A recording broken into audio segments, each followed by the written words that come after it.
Champions ট্রফিতে নাজেহাল অবস্থা বাংলাদেশের। এবার আর কোনো সমীকরণ নয় কোনো যদি কিন্তু। টুর্নামেন্টে টিকে থাকতে হলে সেমিফাইনাল নিশ্চিত করতে নিউজিল্যান্ডকে হারাতেই হবে। এই হলো সহজ সমীকরণ। তবে হারানো তো দূরের কথা, ঠিকমতো লড়াইও করতে পারলো না টাইগার্সরা। এই দিন টসে জিতে নিউজিল্যান্ড প্রথমে ব্যাটিং এ পাঠায় বাংলাদেশকে। তানজিদ হাসান এবং নাজমুল শান্ত ভালোই শুরু পান, তবে এই দুইয়ের ওপেনিং পার্টনারশিপ ভাঙেন মিচেল ব্রেসওয়েল। ফেরান 24 করা তানজিদ হাসানকে, ফলে দলীয় 45 রানে প্রথম উইকেট হারায় বাংলাদেশ।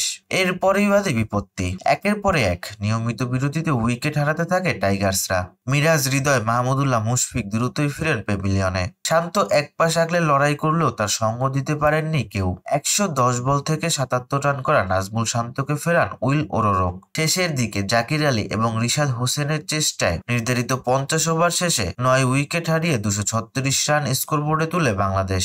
জাকির আলী 45 রান করে রান আউটে কাটা পড়েন, আর 26 করা রিশাদ হোসেনকে ফেরান মেটি হেনরি।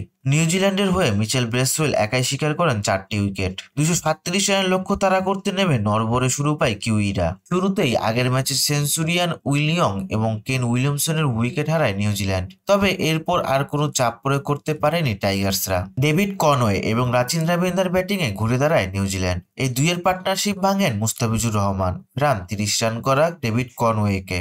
তবে এরপর রাচিন রবীন্দ্রা এবং টম লাথনের পার্টনারশিপে ম্যাচ থেকেই ছিটকে যায় বাংলাদেশ। রাচিন রবীন্দ্রা তুলে নেন সেঞ্চুরি, আর টম লাথন তুলে নেন 50। এই দুইয়ের জুটি ভাঙেন রিশাদ হোসেন, ফেরান 112 রান করা রাচিন রবীন্দ্রাকে। এরপর দ্রুতই ফেরেন 55 করা টম লাথম। গ্লেন ফিলিপসের 21 রান এবং মিচেল ব্রেসওয়েলের অপরাজিত 11 রানে 23 বল হাতে থাকতে নির্ধারিত লক্ষ্যে পৌঁছে যায় নিউজিল্যান্ড। এই জয় গ্রুপ এ থেকে সেমিফাইনাল নিশ্চিত করে কিউইরা। আর এই লজ্জাজনক হারে পাকিস্তানের পর দ্বিতীয় টিম হিসেবে আসর থেকে বিদায় নিল বাংলাদেশ।